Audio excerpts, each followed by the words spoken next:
오늘 알아볼 것은 어떤 드립일까요? 회사 안 다녀. 답변 고마워.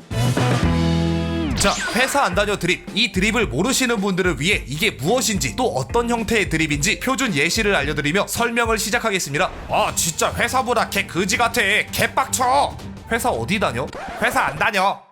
답변 고마워. 이런 형태의 드립입니다. 응용 시에는 회사 대신 다른 것을 집어넣으면 되는 그런 드립이죠. 보셨다시피 회사 안 다녀 드립의 재미 요소는 경험에 근거한 듯한 불만을 토로하지만 정작 진짜 경험은 없다는 반전에 있죠. 그것을 해맑게 이야기하는 말투와 뒤이어 따라오는 반응이 좋은 앙상블을 만들어내기도 하고요. 이 드립은 어떻게 보면 하나의 상황극, 꽁트라고도 볼 수 있겠습니다. 혼자서 적재적소에 투입하기만 해도 완성되는 여타 드립과는 달리 회사 안 다녀 드립은 누군가가 드립을 열고 해당 드립을 알고 있는 다른 사람들의 호응이 따라와줘야 완성되는 드립이기 때문입니다. 물론 혼자서도 이런 형태와 같이 드립을 칠 수는 있지만 뭔가 혼자서 북치고 장구치는 느낌이라 둘 이상의 사람이 서로 받아치는 것에 비해 모략이 좀 빠지죠. 때문에 회사 안 다녀 드립이야말로 어찌 보면 진정한 의미의 인싸 드립이라 할 수 있겠습니다. 자, 해당 드립을 어떻게 응용하는지 드립의 포인트와 함께 설명드리도록 하겠습니다. 이 드립은 총 4번의 스텝을 거쳐 완성되는 드립입니다. 첫 번째 스텝, 경험에 근거한 듯한 불만 토로. 드립을 여는 사람은 특정 상황이나 환경에 대한 불만을 토로합니다. 여기서 포인트는 자신의 경험에서 우러나온 불만인 듯한 느낌을 간접적으로 풍겨야 한다는 겁니다. 이렇게 말이죠. 야, 요즘 군대가 군대냐? 핸드폰 쓰고 개꼴 빨더만. 두 번째 스텝, 순수한 의문. 자, 이제 이 불만을 이런 식으로 받아줍니다. 몇 년 군번이야? 그 경험의 출처 및 근거가 어디에서 비롯되었는지 정확하게 콕 집어 물어봐야 하죠. 여기서 포인트는 절대 공격성을 내비쳐서는 안 되고 순수하게 의문만을 표해야 한다는 겁니다. 세 번째 스텝, 해맑은 답변. 자, 이 드립의 첫 번째 아이덴티티인 답변을 할 차례입니다. 답변을 할 때는 최대한 해맑게 아무렇지 않게 경험이 없음을 밝혀야 합니다. 나 미필이야. 여기서 포인트는 근거되는 경험이 없다는 게 당연하다는 듯한 해맑은 말투입니다. 퓨어한 아우라를 한껏 풍겨야 하죠. 그러기 위해서는 이 느낌표를 반드시 붙여줘야 합니다. 이 느낌표가 없다면 보시다시피 해맑은 바이브가 한풀 꺾여 나가죠. 때문에 반드시 붙여주셔야 하겠습니다. 네 번째 스텝, 많은 뜻을 함축한 반응. 자, 이 드립의 두 번째 아이덴티티인 반응을 할 차례입니다.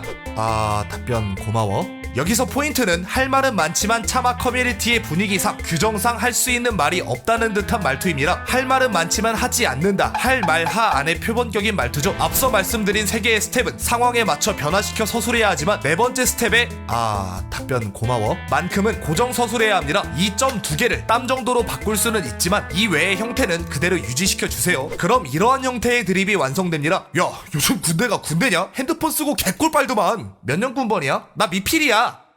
답변 고마워. 쉽죠? 자, 이 드립이 어떤 드립인지는 이제 이해되셨을 겁니다. 그렇다면 이 드립은 어디서 유래되었을까요? 해당 드립은 18년 8월 15일 인스티즈라는 사이트의 익명 잡담 게시판에 올라온 글에서 유래되었습니다. 원 글은 이렇습니다. 대충 회사에서의 성차별이 너무 심하다는 본문. 어디 회사 다녀? 회사 안 다녀. 답변 고마워. 해당 글은 곧 캡처되어 여러 커뮤니티로 퍼지게 되었고 금세 드립화되었습니다. 왜냐? 망언이 박제되어 드립화되는 경우는 비일비재하거든요. 100분 토론의 일반인 드립 EA의 uneducated 블리자드의 폰업진이 드립화되었듯이 말이죠. 자, 제가 방금 망언이라고 했죠? 근데 사실 이 글 이외에도 이런 느낌의 글은 종종 찾아볼 수 있거든요. 영업사원들 다 꼴보기 싫고 사기꾼 같네요. 당신은 무슨 일 하세요? 취준생입니다. 우리 GOP 평지였다? 평지? 개꿀 빨았네. 넌 부대 어디였는데? 미필인데? 그래 미안. 연애야말로 감정 장난질 아니냐? 어떤 연애를 했길래 그래? 드라마에서 그러던데?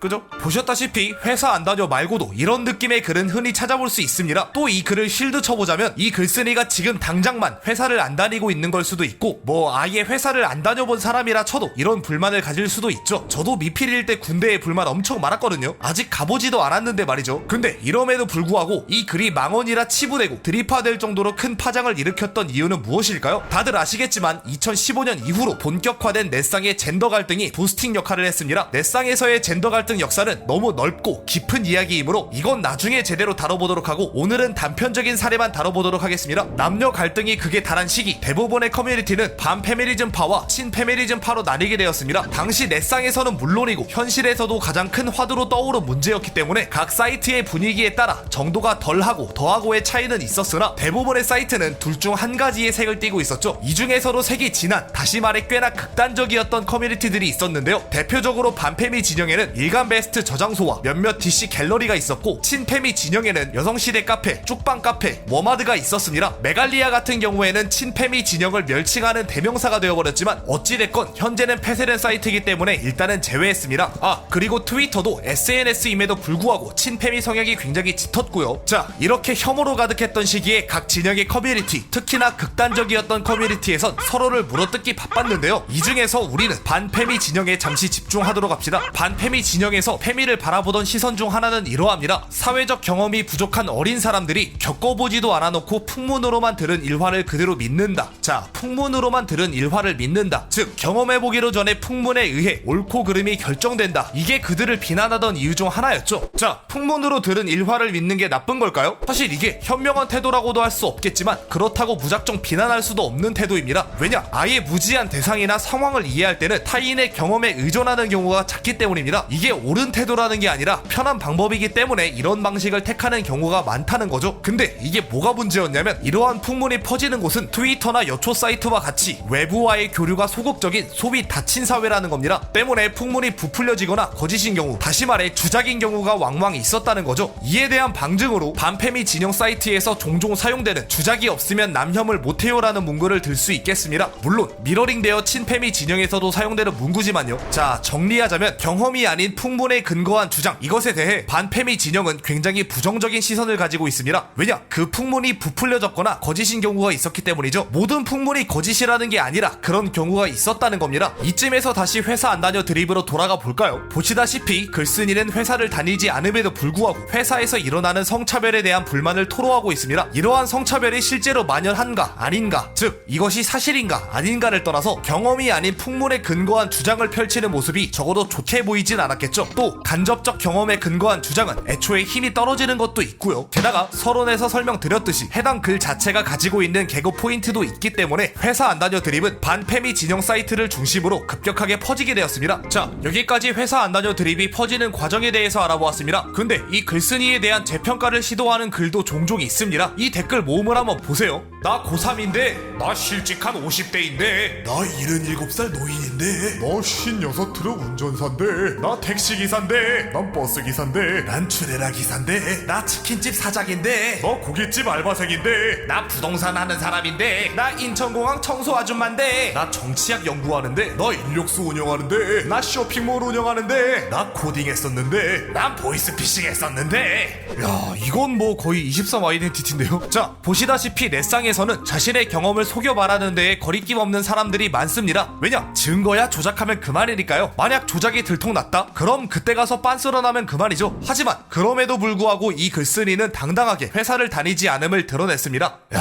호쾌하죠? 정직해. 이게 또 사람은 착해. 호인이야, 호인. 아무튼 여기까지 회사 안 다녀 드립에 대해서 알아보았습니다. 보셨다시피 해당 드립은 젠더 갈등에 깊게 뿌리를 내리고 있죠. 해당 드립을 사용할 때 반페미적인 의도를 담지 않더라도 드립 자체에 반페미적인 요소가 아직 희석되지 않았기 때문에 사용함에 있어서 특히나 많은 주의를 요합니다. 또 보죠. 잠깐만요. 오늘은 왜 그 멘트 안 쳐요? 뭐 어떤 거요? 아, 왜 그거 있잖아요. 옳고 그름의 판단은 여러분들에게 맡기겠습니다. 이거요, 이거. 아, 젠더 갈등은 굉장히 복잡한 이해관계가 얽혀있고 각각의 진영에서 옳은 가치라고 추구하는 것이 너무나 상이하며 결정적으로 현재도 진행 중인 갈등이기 때문에 도덕적인 잣대를 들이밀 곳조차 애매하여 이번에는 생략하겠습니다. 추후 넷상에서의 젠더 갈등에 대해 다뤄볼 테니 그때 여러분들이 직접 판단해 주시길 바라겠습니다. 이번엔 진짜 또 보죠.